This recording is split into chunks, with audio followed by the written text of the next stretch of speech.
మేము హన్మకొండలోని పింగిలి ఉమెన్స్ కళాశాల నుంచి వచ్చాము. మా ప్రిన్సిపల్ని, మా అసిస్టెంట్ ప్రొఫెసర్ కొలిపాక శ్రీనివాస్ సార్ని తీసుకొని మేము కాకతీయులు నిర్మించిన నిడికొండ అనే గ్రామంలోని త్రికుటాలయాన్ని సందర్శించడానికి. మేము ఇక్కడ గమనించింది ఏంటంటే, ఇప్పటి వరకు చూసిన త్రికుటాలయాల్లో కంప్లీట్గా శిథిలావస్థలో ఉన్న ఆలయం ఇది. దీన్ని ఆర్కియాలజీ వాళ్ళు పట్టించుకోకుండా ఇలా వదిలేయడం చాలా బాధాకరంగా ఉంది. ఈ టెంపుల్లో చాలా వరకు మన పురాతన సంపద, మన భావితరాలకు అందించాల్సిన సంపద చాలా ఉంది. దీన్ని ఇలా వదిలేయడం చాలా చాలా అంటే చాలా బాధాకరంగా ఉంది. ఇది మన యొక్క చరిత్రలో మన వారసత్వంగా గుర్తించబడిన త్రికూటాలయం. ఇది మనకు ఎన్నో వారసత్వ టెంపుల్స్ ఉన్నాయి. వేయి స్తంభాల గుడి, రామప్ప, అలాగే ఇక్కడ త్రికూటాలయం, ముప్పారం త్రికూటాలయం. మనకు చూస్తుంటే చాలా త్రికూటాలయాలు ఉన్నాయి, కానీ అన్నింటిలోకెల్లా అత్యంత శిథిలావస్థకు చేరింది ఈ నిడిగొండ త్రికూటాలయం. దీన్ని సంరక్షించుకోవడం మన అందరి బాధ్యత. మేము బయట నుంచి వచ్చి ఈ టెంపుల్ గురించి మేము ఒక సర్వే ద్వారా తెలుసుకొని ఇక్కడికి వచ్చాము. ఈ గ్రామస్తులు కూడా ఉన్న గవర్నమెంట్ అయినా దీన్ని ముందస్తుగా జాగ్రత్త పడి ఈ సంపదను కాపాడుకోవాలి. దీన్ని రినోవేషన్ చేయాలి. ఆర్కియాలజీ వాళ్ళు, మన గవర్నమెంట్ వాళ్ళు, ఈ గ్రామస్తులు ప్రతి ఒక్కరు ముందుండి ఈ ఆలయాన్ని, మన సంపదని మనం కాపాడుకోవాలి. గ్రామంలో అడుగడుగున మనకు సంబంధించిన ఆనవాళ్ళు ఉన్నాయి. మన చరిత్రకు సంబంధించిన ఆనవాళ్ళు అడుగడుగునా ఉన్నాయి మనకు. ఇలా ఏ గ్రామంలోనూ లేదు. ఇప్పుడు మనం దీన్ని ముప్పారం గ్రామంతో పోల్చితే, ఆ గ్రామంలో ఒక ప్రవీణ్ అనే ఒక వ్యక్తి ద్వారా ఆ గుడి పునర్నిర్మాణం జరిగింది.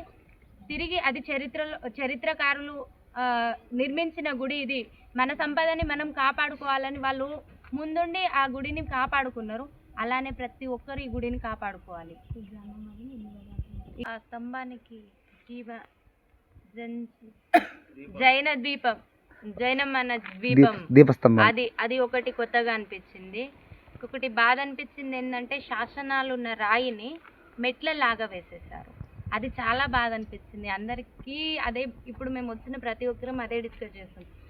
మనకున్న శాసనాన్ని 2 భాగాలుగా చేసి, దాన్ని దేనికి పనికి రాకుండా 2 భాగాలుగా చేసి మెట్ల కింద వాడుతున్నారు. ఇప్పుడు ప్రతి ఒక్కరు దాన్ని తొక్కుకుంటూ దాటుకుంటూ వెళ్తున్నారు. అది చాలా బాధ.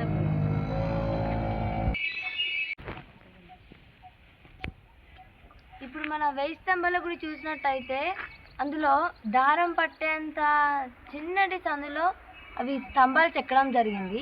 అలాగే ఇక్కడున్న ఈ త్రికూటాలయంలో ఒక స్తంభానికి మన వేలు పట్టేంత సందులతో పెట్టి అది చెక్కడం జరిగింది. దగ్గరగా చూస్తుంటే అన్నిటికీ కొన్ని దగ్గర పోలికలు ఉన్నాయి. కాకతీయ వంశస్థులు తాము కట్టిన ప్రతి ఒక్క గుడిని ఒకే విధమైన శైలితో అద్భుతంగా చెక్కడం జరిగింది. మరియు వాళ్ళు కట్టిన ప్రతి త్రికూటాలయంలో 3 దేవతలు ఉంటారు: విష్ణు, శివుడు, సూర్య భగవానుడు. వాళ్ళు కట్టిన ప్రతి ఒక్క త్రికూటాలయం అన్నీ ఇప్పటికీ ఘనంగా పూజలు అందుకోవడం జరుగుతుంది. కానీ ఈరోజు ఇక్కడ మనం చూసినట్టయితే ఈ త్రికూటాలయం మొత్తమే పూర్తి శిథిలావస్థకు చేరిపోయింది. కనీసం ఏమాత్రం మిగలకుండా పూర్తిగా ధ్వంసం కావడం జరిగింది. పైగా మనకి ఇక్కడ లభ్యమైన విగ్రహాలు కూడా అన్నీ సగంగా అయిపోయినాయి. ఒక పార్ట్ అతికించడానికి కూడా కన్ఫ్యూజ్ అయ్యేలాగా అయిపోయినాయి. సో ఇది మన యొక్క వారసత్వ సంపద కాబట్టి ఎంత కాదనుకున్నా వీటిని మనం కాపాడుకునే బాధ్యత ప్రతి ఒక్కరి మీద ఉంది. కాబట్టి గవర్నమెంట్ ఇది అంతటిని బాగు చేయాలని కోరుకుంటున్నాం.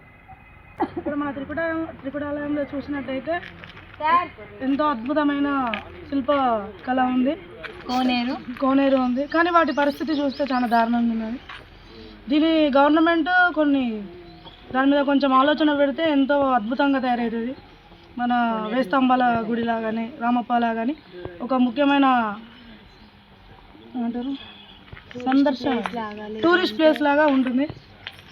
మనం చూసుకోవచ్చు ఇప్పటి రోజులలో ఒక బొమ్మలు ఎలా ఉంటున్నాయని చెప్పి. అదే మన పూర్వకాలంలో చూస్తే చాలా కర్వ్స్ చెక్కబడి ఉన్నాయి, చాలా అందంగా కూడా ఉన్నాయి. ఇలాంటి సిచ్యువేషన్లో మనం వీటి చూడడం చాలా దారుణం.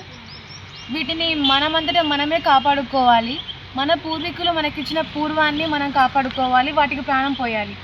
ప్రస్తుతం ఉన్న శిల్పాలకు మరియు మన కాకతీయ వంశస్థులు చెక్కించిన శిల్పాలకు చాలా వ్యత్యాసం ఉంది. వారు చెక్కిన ప్రతి శిల్పంలో జీవం అనేది ఉట్టిపడుతుంది.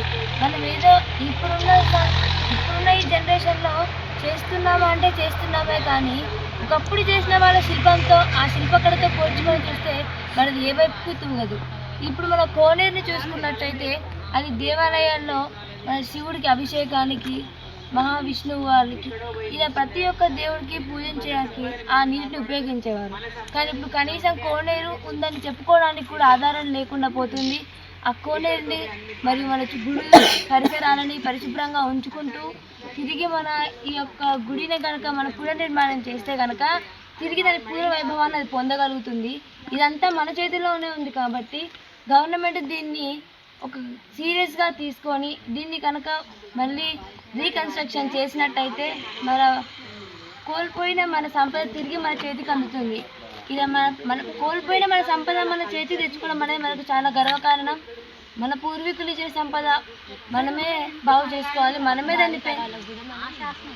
దాన్ని పెంపొందించుకోవాలి. ఇప్పుడు మా జనరేషన్ వచ్చేసరికి ఇంత శిథిలమైంది అంటే తర్వాత వచ్చే జనరేషన్స్కి దీన్ని కేవలం పాఠాలపైన పుస్తకాలలో మాత్రమే చూపించగలుగుతాం. కాబట్టి దీన్ని వీలైనంత త్వరగా మనం పునర్నిర్మాణం చేసి పూర్వ వైభవాన్ని కనుక అందించినట్లయితే మరి రాబోయే 10 ఏళ్ల తర్వాత కూడా గొప్పగా చెప్పుకోవడానికి ఉంటుంది. కాబట్టి మరి దీని గురించి పూర్తి అవగాహన గవర్నమెంట్ కలగాలని కోరుకుంటున్నాను. నమస్కారం. మేము పింగ్లీ కాలేజ్ తరపున వచ్చాం, జిజ్ఞాస తరపున. మా ఈ పోరాటం పూర్వీకుల పూర్వానికి ప్రాణం పోయడం.